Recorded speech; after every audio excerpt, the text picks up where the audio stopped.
Up, Jared? 200, how are you? Yeah, it's Labor Day. It's September 6th, 2021. And as Julia sent out the message to celebrate as well, it's not only Labor Day, but it is New Year, okay? It's Rosh Hashanah, and the saying goes, Shabbatova, all right? Shabbatova is just a way of celebrating the Hebrew New Year, and yeah, let's celebrate New Year. This is gonna be a great year, all right? And USC beat up on Fresno State. All right, not such a bad thing. Okay, uh, but guess what? UCLA beat up on LSU. So watch out, UCLA this year. We're gonna have to keep our eyes on them. All right, very cool. All right, guys, so we're going to just continue on with our weekly assignment. If you are new to the class, okay, scroll down here, just scroll down, and you'll see these announcements. These are how we stay in touch, okay? These, I will send you the lectures, just like I'm going to send you this one, okay? You're going to see also, I post the lectures in each weekly assignment, okay? And then if you're totally new to the course, okay, this is what you will find in the syllabus right here. And we also have how to get an A in GERO 200 that you'll find posted throughout the course. It's posted here in the assignments. It's posted in the first week, okay? It's also posted if you're new to the course. You know, we have this course so dialed in, you guys. It is, you know, I know some of your online experiences have been a little bit inept, but this one is totally dialed in. So what do we have here on the left-hand side?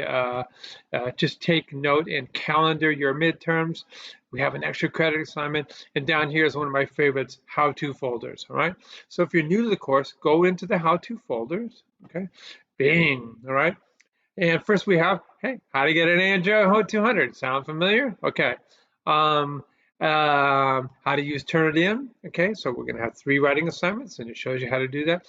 Really avoid plagiarism. That's the quickest way to get dinged in this class or any class, okay?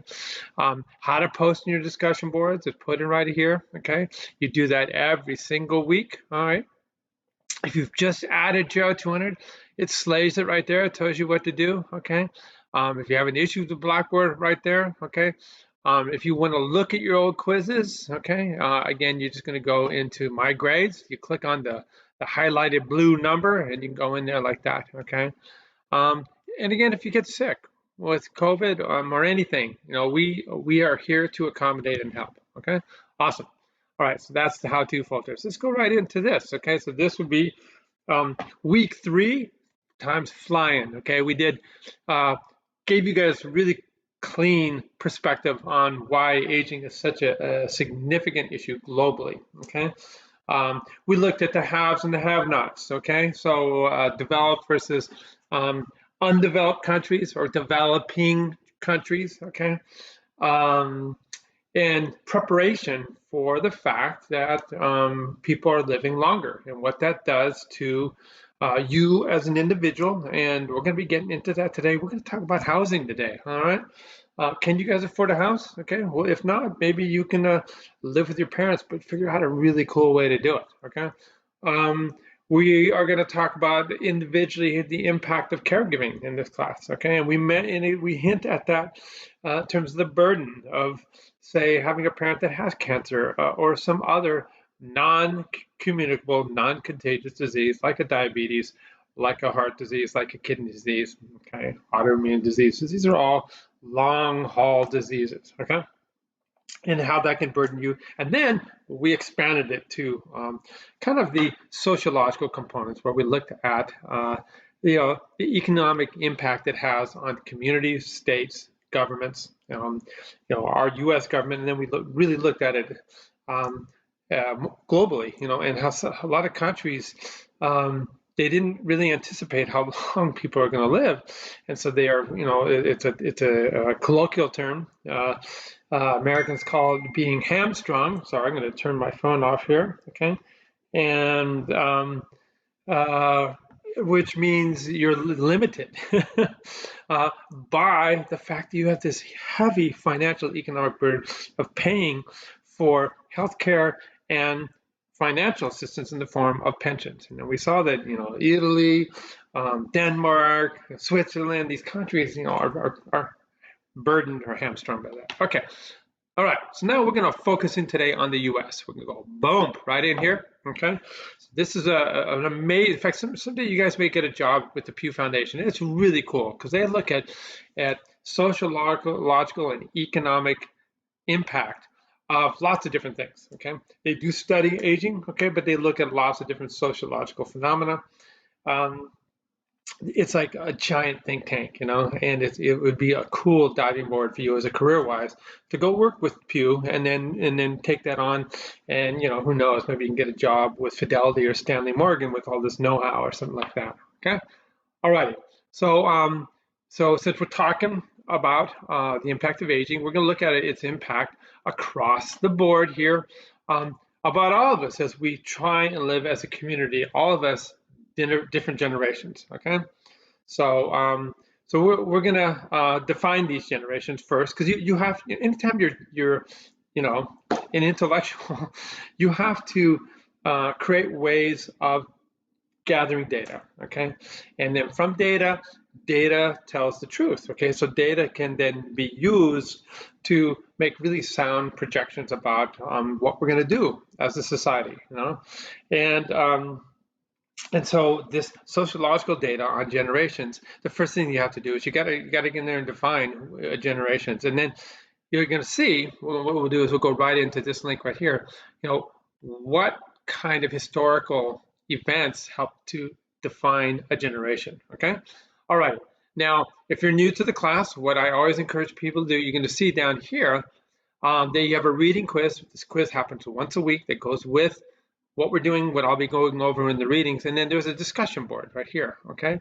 And I think it's really just a good idea because everybody gets a different quiz. You can work on these together as a team. We don't care. In fact, maybe that'll enhance your learning, okay? What you do is you click on the quiz, okay? All right. You're gonna hit begin, all right? Now your quiz has popped up, okay? There's 30 questions. You only get 5, all right? So it's a random question generator. It's from a pool of questions that we generate, and then these same pools of questions are used to make the midterms. Okay, you can I'll discuss at the end that you can work ahead all you want, but these deadlines are set in stone. We knew that people were adding. In fact, the last day to add is on Friday, and then we're going to have to become a little more rigid about the deadlines. All right. So what you need to do is you need to get this stuff done each week. Okay, because what happens is it'll close. Okay. All right. So then what I encourage you to do is go back in here. Go back into Blackboard, get into your Blackboard page. This is mine, obviously. Go back into the class. All right. So we have the quiz on this side, and then I have the class over here. And remember, we're in weekly assignment, so I'm clicking right in there. All right. We're going into the Pew Foundation, okay? And this is looking at United States trends. All right. So now I can go back and forth. I can say, so from 2007 to 2017, the share of U.S. adults living without a spouse or partner did what? Okay, did it increase? Did it decrease? Did it remain the same? None of the above. Okay, then I look at this question. In the 2016 election, which generation voted at the higher rates? All right, so then, and you just kind of look over these questions. Okay, question 5: why are baby boomers no longer the biggest generation in the workforce? Okay, baby boomers started to die off. Baby boomers are always a small generation. Baby boomers are beginning to retire. None of the above. All right, so you just, from your readings, you'll figure this out and you'll answer it. A lot of it's pretty just straightforward logic. Okay, so I've looked over the quiz. Now I'm going to go dive into the readings. We have 3 really cool short readings this time around. Okay, we always provide as a backup the PDF file right here, just in case the websites go down, because they go down. Okay, I prefer working at the website, so I'm going to go right in here. Boom. All right, so this is the Pew Foundation's website. And so we're going to do what you would do as a person that studies populations and generations, a demographer, okay? And we're going to see how we define generations, okay? Alrighty, so so there's a preamble here about the Pew Research Center, the kind of work that has gone into discussing, again, a defined group or a cohort, a generational cohort. I am grouped together with my 2 older brothers, okay? We are 10 years apart. We were born right after a very historical part of for our country, a historical event, World War II. There was a massive explosion of fertility, and we are baby boomers. Okay, so that was the historical event for us. Okay, alrighty. So it goes into a discussion of how are we going to define different generations. Okay, and what are the defining events that happen for those generations. Okay, so we get in here. Okay, and you first of all we had to define your generation. Okay, and your generation is the Gen Z. Okay, if we look over here, in our assignment, we see right here that these are my parents right here. Okay, this is me. I was born in '56. Okay, I should have had children younger. I didn't. Okay, but I did have a son who's at the very limited reaches of the millennial generation right here. Born in '95, had another son born in this group right here, Gen Z, who was a sophomore at USC. Okay, so you can see 1997 to 2012 would define that group. Okay, sorry, let's go back to the reading. Okay, all right, so go back in here. So you look at reports and reports and reports that are looking at this 1997 to 2012 group, and some people call them post-millennials, some people call them iGen. It's clear that Gen Z is the one. Okay, we used to call the millennials Gen Y, but millennial took over. Okay. All right, so we have again these cutoffs. Okay, it's not an exact science, but it does get designated, so you can go work for the government, the U.S. Census Bureau, and you again define generations by some famous point in history. Me, the famous surge in post-World War II. Okay, other people. Okay, millennials were defined by 9/11. Okay, so we can look right here again. This is and again a bunch of scholars get together, government scholars from all around the world. They get together, and then you click right here at historical significance. Okay, and we look at things. Okay, and here's some defining moments for generations. Okay, and from that we use that then as cutoffs. Okay, again September 11th, 2001. Okay, not that big a deal for my son who was born in 2001. He's 20 years old. Okay, he knows of it, he didn't live it. Okay, whereas millennials were living it when this happened, and so this became a real defining event. And again, you can look at all these other different types of historical events that really define generations. Okay, awesome. So I love looking at that part right there. Okay, alrighty, it's historical, it's political, it's technology. That's what they're all talking about right here. Okay. All right. So just it's a real quick read, but you get this idea now. Now we have something to sink our teeth into, and that is that we have defined generations. Move myself out of the way here. I'm going to get out of there, and I'm going to go back into the assignment. Very cool. All right, so that's I give a little preamble here about the first article and the significance. Then the second article, we're going to look at some trends, okay, that again, that define the baby boomer generation, that define the millennials, that define you, okay? So let's look at demographic trends shaping the U.S. and the world. Again, this article was in 2018, but you look at, things that have happened, okay, during this time, all right? And in terms of population, you then make social predictions, transfer of wealth, transfer of housing, this kind of stuff, who's going to be suffering maybe from some non-communicable disease, when does the burden shift, all this kind of stuff happen, okay? So here's a big one right here. So millennials were projected, okay, to outnumber the baby boomers in 2017. Okay, now this article, of course, was written, as we see here, in 2018. Takes time to gather data. Okay, so the data was from 2016. Okay, but they make then projections. Okay, so definitely by 2019 it surpassed. Okay, so what else do we know? Okay, people like myself are going to be retiring out. The millennials are the largest number, so they're also then going to be the largest part of our labor force, and then you make political and sociological decisions that are defined by this millennial glut in the workforce, okay? Eligibility to vote, who's voting? They're more likely to start turning out, okay? Alrighty, here's trend two, and this is exactly what I was talking about. It's sadly, what you inherit from us, okay, is that we had insane run-ups in housing costs, okay? It's called equity, okay? And so, certainly, I'm a prime example. I bought this house in 1998, okay? And we bought it for $435,000, okay? This house is now worth somewhere around $2 million, okay? It's not like my income matched that equity bump in housing. So there's no way at my age right now with the income that I make right now that I would be able to afford the house that I'm living in, okay? So this is, the legacy that we pass on to you guys is really, really difficult times in terms of affording your own house, okay? So we can see this right here. So, in terms of, purchasing a home, okay, my first purchase of a home was a condominium, okay? It was in, I'm trying to remember when it was 1980, no, that's right, 1989, 1990, that's right here, okay? So, it was tough, but, there was, it was the thing that you did, okay?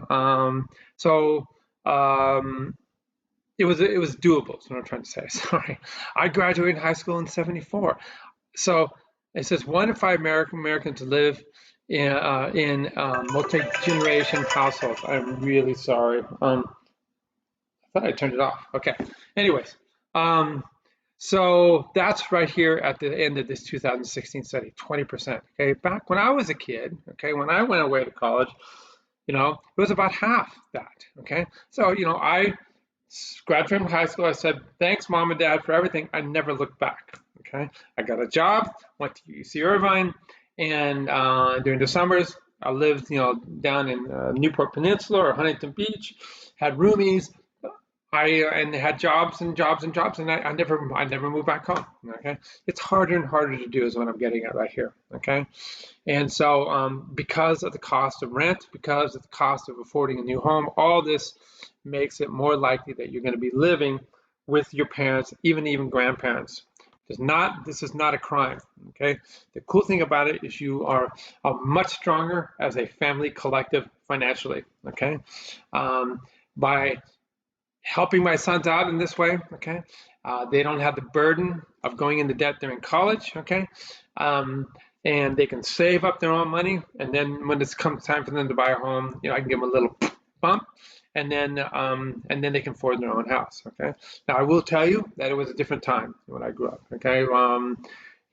My wife, Julie, and I, we got zero money from our parents because we were my parents were, middle class America. They didn't have much money, grew up in Monterey Park, 2-bedroom, 1-bath when I was a kid, 3 boys, okay? And we were comfortable, but there was no money to be had. Same drill with Julia. Now it's a different story. You may need a bump. Now we see here on a percentile basis in 2016, 1 in 5, you see that's a lot of people. 64 million people, okay, are living in these multi-generation households, which is a good thing, okay, because you're able to save money and you're much stronger. If you were to put your money together and buy a big, badass, multi-generational house, you're going to get a much bigger house, in a much nicer neighborhood than if you did something on your own. All right, so that's something to think about.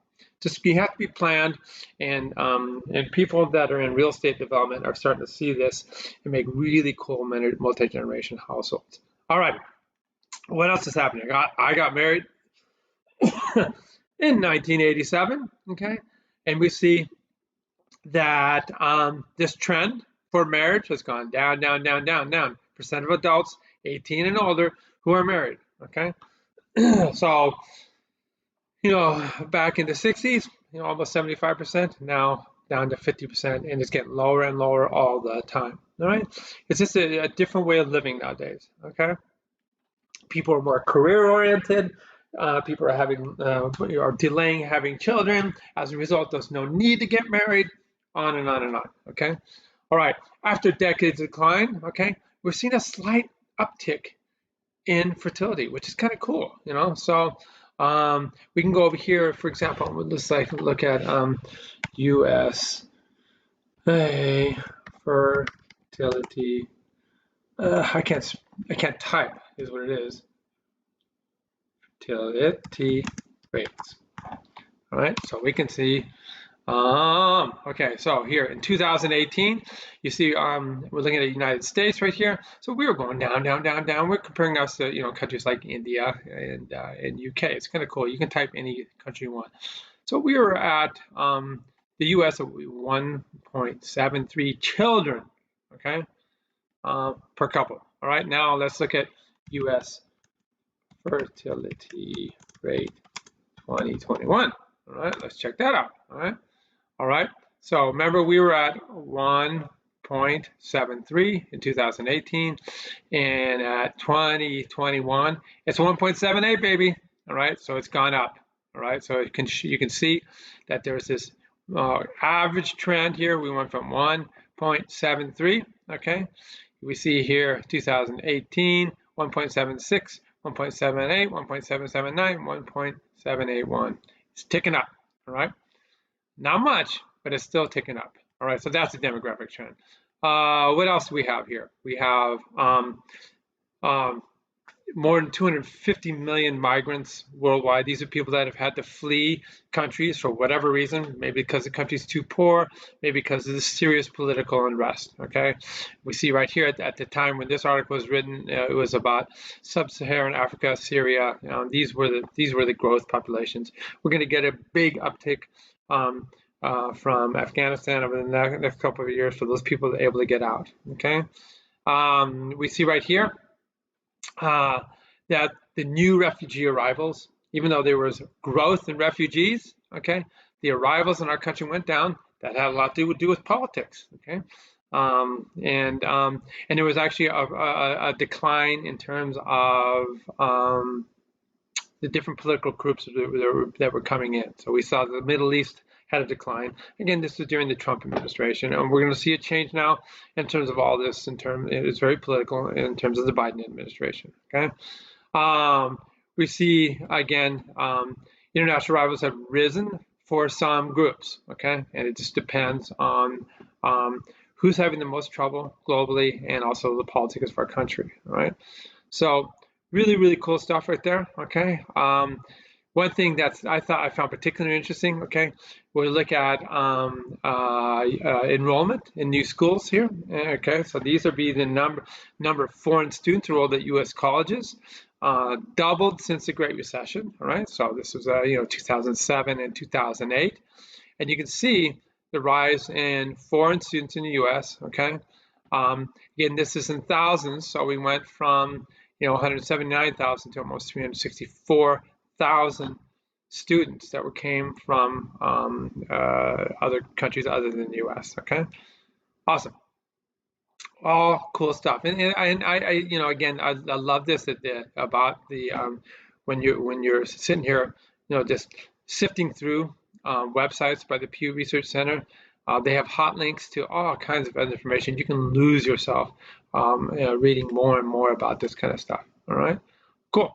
All right, so that's the part two. And then this one right here is kind of an interactive. And it's just I love interactive stuff. It's kind of fun. Okay, so we come over here, and again, this is what the interactive panel looks like. Okay, so it tells you what to do in terms of interacting. And this is a PDF file that would not have the interactive panel, but as long as the website's up, we're in. Okay, so we come in here. Okay, and it takes you to this website, and then you can just kind of compare trends over groups. Okay, again, the data was article was published in 2018.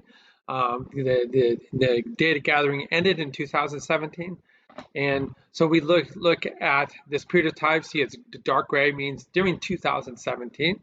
Okay, we can ask ourselves, or if we're looking at race and ethnicity, okay, so these are the different choices that you have right here. So this one right here is race and ethnicity, race and ethnicity. We see here that, again, my parents, these people would be 95, 100 years of age right now, okay? You see that the majority is white, okay? Boomers, still a large white majority, but you see things are changing, and just go up in terms of our country, and you get this by doing the U.S. Census Bureau, okay? What was it like for all these people? How has this changed when they were younger? And so they just kind of benchmark, like in the silent generation, 1965, you see that it was even more of a white majority. When we go over here, okay, we see it went to 79. For boomers, okay, we can look at when I was younger, so in 1985, 75% white, but in today's world, in 2017, it's 72, okay? On and on and on and on. So you can just play around with this. Look at, how about female education? Wow. Okay, so we look down here. In terms of those people that got a bachelor's degree, you can see this big generational shift right here, okay? All right, so we go from 22 to 31 to 40 to 36. What happened to the millennials?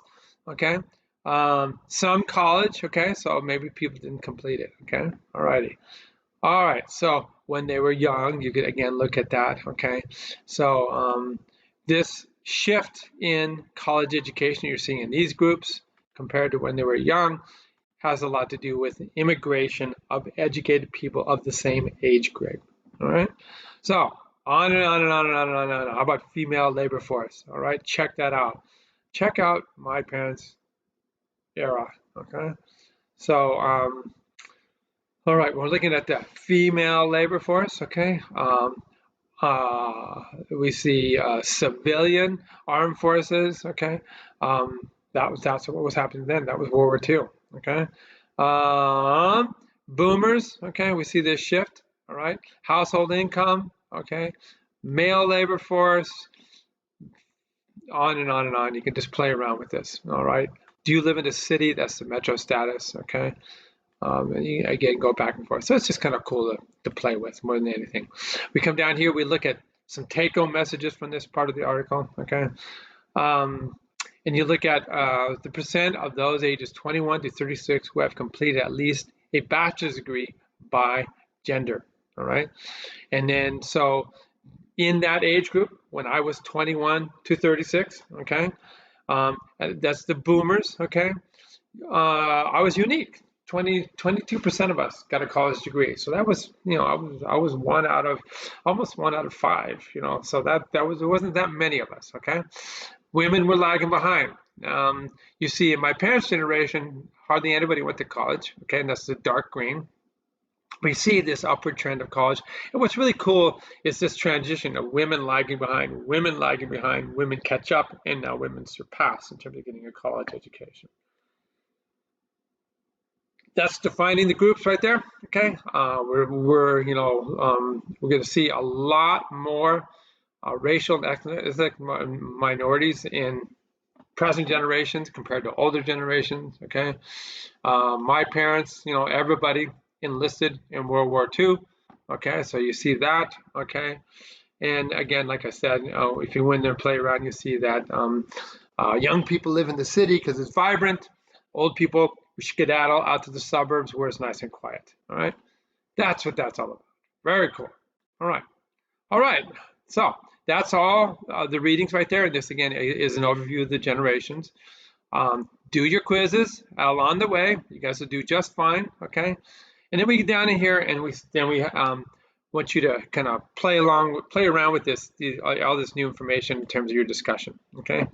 Discussion board, it's some sobering stuff about the housing. That's what I talk about in here. What's going on in terms of housing, how the market is shrank. Here's the Washington Post article, okay? And this right here is the PDF file. Well, it's actually, I copied it into a Word file right there, okay? So, here's a take-home message in terms of home ownership, okay? We're looking at different cohorts, okay? And we see right here going from 1992 to 2019 Gen X. Okay, you see that sadly for them, about 25% owned homes. Okay, you see for boomers, okay, remember my first purchase was 89, okay, that put me at, I'm trying to, yeah, I was in my 30s, okay, so anyways, here we go. So we look at home ownership then, and now, you know, as we get more and more successful, see we have about 50% of home ownership, and you see that millennials are really lagging behind down here. Okay, rather than having the upward trend going from 2008 to 2019, home ownership has declined, home ownership declined, but here it's gone up, and this is a cool article that talks about home ownership. We can click on it, go to the Washington Post. Again, it describes, you know, what's going on, and you know, it's crappy. It's crappy news for the economy, crappy news for your own economic well-being. This is a 2020 article. All right, something to think about in terms of generations. Okay, this is why, you know, we may be looking at multi-generation households. This was a cool graphic from a few years back. Okay, the OC Register. Okay, and so we're looking at, you know, again 2020. All right, and we're looking at, you know, changes in the median right here. All right, that's the middle sales price. We see the sharp housing decline that happened with the Great Recession that happened in 2008, and then boom, you know, the housing market came raging back. You know, what does this spell out for you? So you can look at your county. Okay, and again, we're looking here in 2000. You got the latest pricing in 2021. And it's unfathomable. The median home price still continued to, you know, the record rise in equity. You know, the median is now almost $900,000. You know, and you can do the math. You know, qualifying for that kind of home is really difficult. Okay, all righty. So what are your options? This is a really cool article looking at options. Thinking about it's a fairly long article but you can just hone in on just a couple of highlighted areas. First of all, I just wanted to look at the cost of housing burden. Okay, so you know, when your cost of the burden is right here, 30% of your income of housing, it becomes a burden. Okay, and we see that for people ages 65 and older, this burden is growing and growing. Okay, it's becoming more and more difficult for households to afford to just live. This is both rent and purchase. Okay, and so and we also see another problem here, and that is the number of people projected to live alone. Again, we're going from 2018 projected to 2038, and we see that there's this rise in the older groups that are going to be living alone. And what are you going to do about this? And that's what we kind of pose right there. Okay, this particular site is pretty fun to work with. It's put together by Harvard. You kind of click in here, and what I wanted you guys to do is you can check out just, you know, a simple interactive, but you look at this right here. Okay, and they define down here, you know, cost burden. Okay, you can be, you have a cost burden house or a severely cost burden house. A cost burden house is with 30% of your monthly income is going towards your rent. A severe one is where more than 50% of your monthly income is going towards your rent. And this is especially the case if you're relying only on Social Security. Okay. So I think the best way to look at this is we can look at the older population right here. And so when you're owners, okay, you can see the cost burden is really high in certain areas that are really, you know, the cost of housing is super high, okay? And so we can see that there's cost burden in the metropolitan areas of New York, Jersey, and that area approaching DC. California is super expensive, okay? These are the areas that have reported, okay? Miami's expensive, on and on and on and on.